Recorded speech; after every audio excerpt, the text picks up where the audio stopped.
Salam Bapak Ibu Saudara-saudari semua, apa kabar? Saya berharap bahwa kita semua sekalipun dalam masa beribadah dari rumah masih tetap ada dalam pemeliharaan, masih ada di dalam sukacita, masih ada dalam damai sejahtera yang Tuhan karyakan, yang Tuhan nyatakan senantiasa dalam kehidupan kita semua. Memasuki bulan kedua, bulan Mei tahun 2020, tanggal 10 tepatnya hari ini, kita masih dalam satu tema yang sama tentang courage atau keteguhan hati atau ketetapan hati. Walaupun terjemahan lain dari courage adalah keberanian, tapi saya lebih condong kepada keteguhan hati. Untuk itu, untuk tidak memperpanjang kata, maka mari buka bersama dengan saya dalam Yohanes pasal yang kelima, ayat 1 sampai dengan ayat yang ke-16. Tapi saya akan baca sampai dengan ayat yang ke-9 saja. Yohanes pasal yang kelima, ayat 1 sampai dengan ayatnya yang ke-16. Penyembuhan pada hari Sabat di kolam Bethesda. Sesudah itu pada hari raya orang Yahudi dan Yesus berangkat ke Yerusalem. Di Yerusalem dekat pintu gerbang domba ada sebuah kolam yang dalam bahasa Ibrani disebut Bethesda. Ada 5 serambinya. Dan di serambi-serambi itu berbaring sejumlah besar orang sakit, orang-orang buta, orang-orang timpang, dan orang-orang lumpuh yang menantikan goncangan air kolam itu.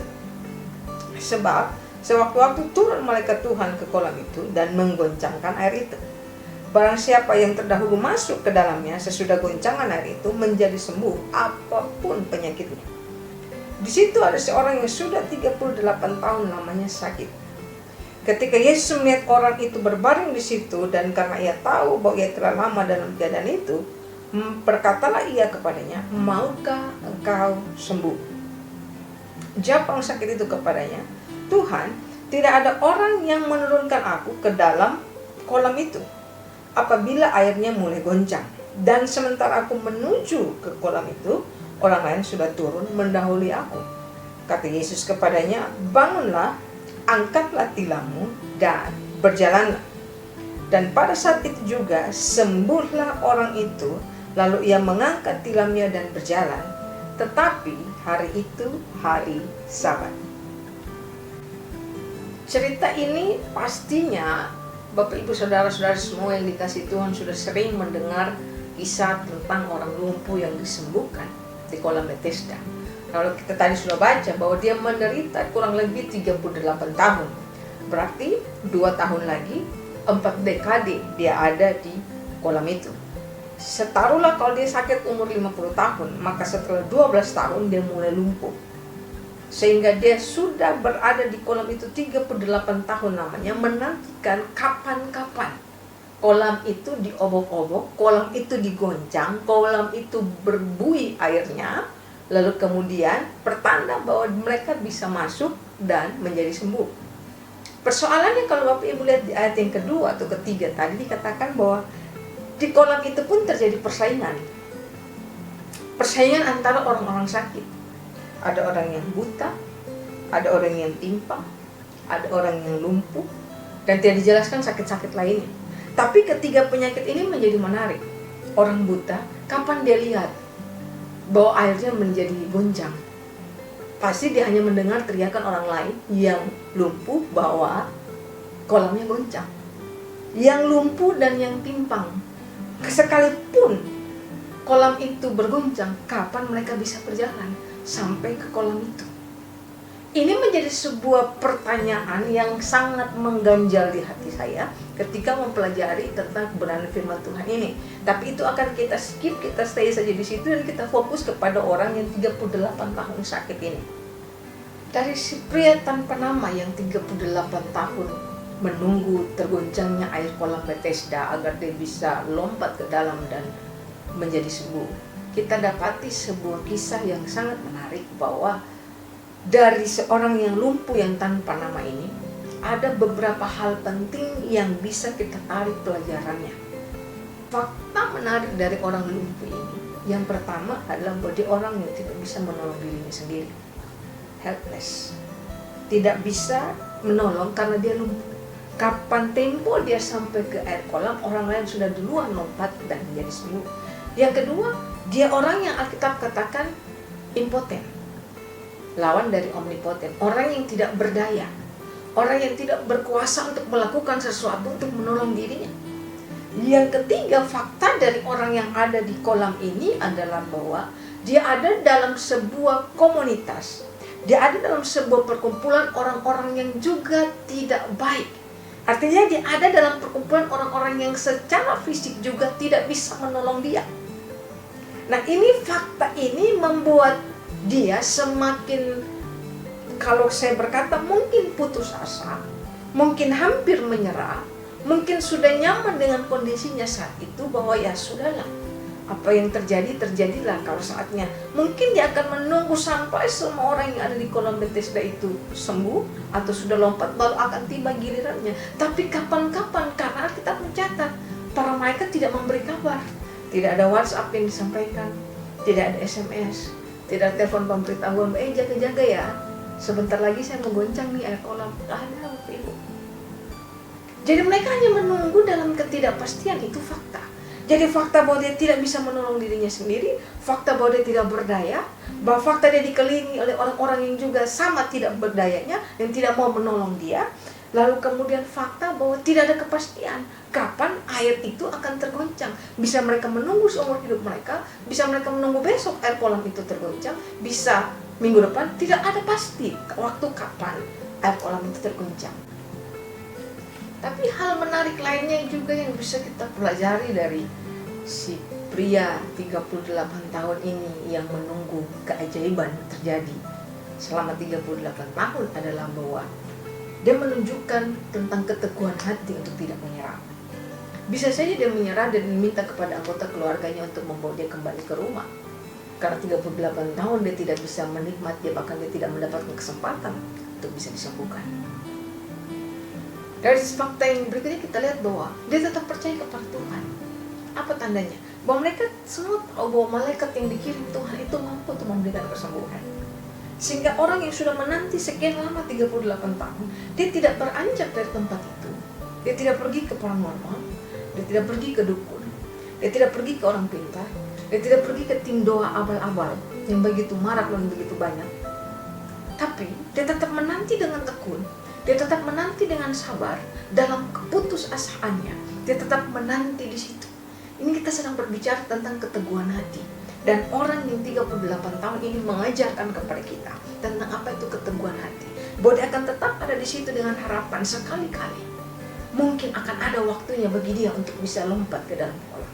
Sekalipun faktanya bahwa dia tidak berdaya. Faktanya dia tidak mampu, dia tidak berkuasa. Faktanya dia pun dikelilingi oleh orang-orang yang semua juga butuh pertolongan untuk mau lompat. Faktanya bahwa ada persaingan, ada kompetisi untuk mau sama-sama disembuhkan.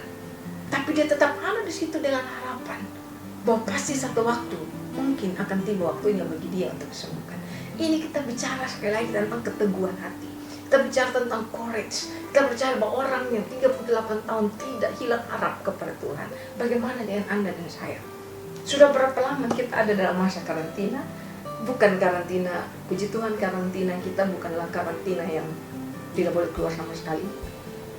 Tapi boleh jujur kepada diri sendiri, kepada keluarga yang ada di samping kiri dan samping kanan, yang menyaksikan dari rumah. Boleh jujur, sudah berapa lama Anda ada dalam rumah dalam kondisi seperti ini dan mulai bosan, mulai sedikit stres, mulai khawatir? Belum sampai 38 tahun, barangkali belum sampai 2 bulan kita dirumahkan pada kondisi seperti ini. Tapi apakah kesabaran kita masih sampai sama seperti pria yang 38 tahun ini? Apakah kita masih teguh hati untuk berharap dan percaya bahwa Tuhan akan melalukan semua ini daripada diri kita? Juga bagian ayat yang menarik adalah dalam pasal 5 ayat 5 sampai ayat yang ke-7. Bapak Ibu simak baik-baik lihat. Di situ ada seorang yang sudah 38 tahun lamanya sakit. Ketika Yesus melihat orang itu berbaring di situ, dan karena ia tahu, Yesus tahu. Perhatikan, Yesus baru pertama kali melewati kolam Bethesda, dan Yesus langsung tahu bahwa pria itu sudah lama sakit dalam sekali lihat. Mari saya sampaikan kepada Bapak Ibu bahwa hari ini tidak perlu kita bertele-tele menyampaikan apa yang terjadi dalam kehidupan kita. Saya mau sampaikan, Allah tahu. Yesus tahu apa yang engkau dan saya alami hari-hari ini. Yesus tahu apa yang sedang kita lewati pada kesempatan krisis seperti sekarang ini. Yesus tahu perjalanan macam apa yang sedang kita lalui, yang sedang kita jalani. Dalam sekali lihat tanpa Anda menyampaikan. Tidak ada CCTV di kolam Bethesda untuk menyampaikan kepada Yesus. Tidak ada WhatsApp, tidak ada telepon yang menyampaikan, oke, orang itu sudah sakit 48 tahun ya. Yesus memakai earpiece di sini yang disampaikan oleh para agent, mungkin murid-muridnya. Oh, kalau Yesus itu yang kau hadapi adalah seorang yang sudah tidak ada waktu itu. Tapi Yesus dia tahu apa yang sedang dialami oleh orang itu, karena Alkitab mencatat begitu. Dan karena ia tahu bahwa ia telah lama dalam keadaan itu, Yesus tahu orang ini sudah lama dalam kondisi lumpuh. Ayatnya yang kelima menjelaskan 38 tahun. Maka berkatalah Yesus kepadanya, maukah engkau sembuh? Maukah engkau sembuh? Ini pertanyaan yang lebih menarik lagi. Karena Yesus tahu bahwa laki-laki ini sudah lama sakit. Catat ini baik Bapak Ibu. Yesus tahu bahwa pria ini sudah 38 tahun lumpuh. Tapi pertanyaan Yesus menarik. Maukah engkau sembuh? Harusnya tanpa tanya Yesus pun tahu bahwa laki-laki ini pasti mau disembuhkan. Ini menjadi menarik Bapak Ibu saudara-saudari yang dikasihi oleh Tuhan. Bahwa sering kali saya sampaikan kepada jemaat Tuhan, ketika kita belajar tentang firman Allah, pastikan kita mengajukan pertanyaan-pertanyaan yang dalam untuk mendapatkan jawaban dari kebenaran firman Tuhan. Pertanyaan yang begini, mengapa Yesus yang tahu bahwa pria ini sakit mengajukan pernyataan demikian kepada laki-laki? Apakah dia tidak tahu bahwa laki-laki ini perlu untuk disembuhkan? Bahwa pria ini perlu untuk disembuhkan dan dijamu oleh Tuhan? Di awal khotbah ini tadi saya sudah sampaikan bahwa laki-laki ini sudah 38 tahun sakit. 2 tahun lagi dia memasuki dekade keempat. 40 tahun dia berada di kolam Bethesda dalam kondisi sakit. Sekian tahun dia berada dalam kondisi itu, kira-kira apa yang bisa kita pikirkan perihal laki-laki ini? Pertama yang muncul dalam pikiran saya adalah dia sudah merasa nyaman dengan kondisi itu. Dia nyaman bahwa dia lumpuh, dan dia nyaman. Kenapa saya pikir nyaman? Karena dia tidak mau pulang-pulang. Entah dia ada rumah atau tidak, kita tidak menjelaskan. Entah dia ada keluarga atau tidak, kita tidak menjelaskan hal itu. Tapi dia ada dalam kondisi itu bertahun-tahun, sehingga ada rasa nyaman, ada rasa pasrah, yang kalau saya mengatakan bahwa pasrah yang hampir hilang harap dalam kondisi seperti ini, ya sudah. Mungkin saya sudah ditakdirkan seperti ini, bahwa saya akan ada dalam kondisi ini sepenuhnya. Dia ada dalam kondisi mungkin selalu diberi makan oleh orang-orang yang ada di sekeliling. Dalam tanda kutip mungkin dia pengemis yang ada di situ. Alkitab tidak menjelaskan hal ini, tapi ini penafsiran liar saya saja yang untuk saya sampaikan untuk kita berimajinasi. 38 tahun, bayangkan 38 tahun itu bukan 1-2 tahun Bapak Ibu. Kita baru hampir 2 bulan ada di rumah, tidak beribadah di gereja. Berapa banyak yang rindu untuk beribadah di gereja? Berapa banyak yang mulai nyaman dengan kondisi tidak beribadah di gereja? Bapak Ibu silakan tanya dan jawab sendiri. Inilah jawaban dari pertanyaan Yesus ketika ditanyakan, maukah engkau sembuh? Nah, terjemahan bahasa Inggris atau terjemahan aslinya mengatakan, maukah engkau menjadi utuh? Maukah engkau dipulihkan untuk kembali utuh? Bukan hanya sekedar sembuh. Sehingga ini menjadi persoalan bahwa yang Yesus tanyakan bukan masalah kesembuhan fisik saja. Bahwa fisik seseorang untuk disembuhkan bagi Yesus itu semudah itu. Tapi mentalnya, kesiapan hatinya, kesiapan dirinya, bahwa dia mulai sejak saat itu dia adalah seorang manusia yang baru, yang sudah bisa berjalan. Tapi ada masalah besar yang muncul ketika dia bisa berjalan, adalah bahwa dia mulai bertanggung jawab terhadap dirinya sendiri. Kalau tadinya dia diberi makan mungkin oleh orang lain, dia mulai berusaha untuk harus belajar mencari makan untuk dirinya sendiri. Kalau tadinya dia mengasihani dirinya sendiri, dia mulai belajar untuk bekerja. Dia mulai belajar untuk menjadi manusia yang utuh. Itu yang Yesus tanyakan di awal. Maukah engkau dipulihkan menjadi utuh? Bukan hanya sekedar sembuh fisiknya. Karena dari pertanyaan yang Yesus tanyakan itu kita temukan akar persoalannya. Lihat ayatnya yang ke-7 ketika Yesus bertanya, maukah engkau sembuh? Jawabannya menarik. Jawab orang sakit itu kepadanya, Tuhan, tidak ada orang yang menurunkan aku ke dalam kolam itu apabila airnya guncang. Dan sementara aku menuju ke kolam itu, orang lain sudah turun mendahului aku. Di mana letak persoalan? Dia tidak bisa sembuh dan menyalahkan orang lain tidak bisa turunkan dia. Artinya begini, dia ada dalam mental bahwa dia sakit dan terbiasa menyalahkan orang. Ketika sesuatu terjadi kepadanya, dia terbiasa untuk menyalahkan orang. Terdengar familiar bagi Anda dan saya? Ketika ada masalah yang pelik menimpa kita, bukan kita melihat ke dalam diri kita, kita terbiasa menunjuk dan menyalahkan orang lain, menyalahkan Tuhan, menyalahkan orang-orang di sekitar kita, menyalahkan situasi, menyalahkan keadaan. Dan ini yang hendak Yesus pulihkan dalam diri si pria ini.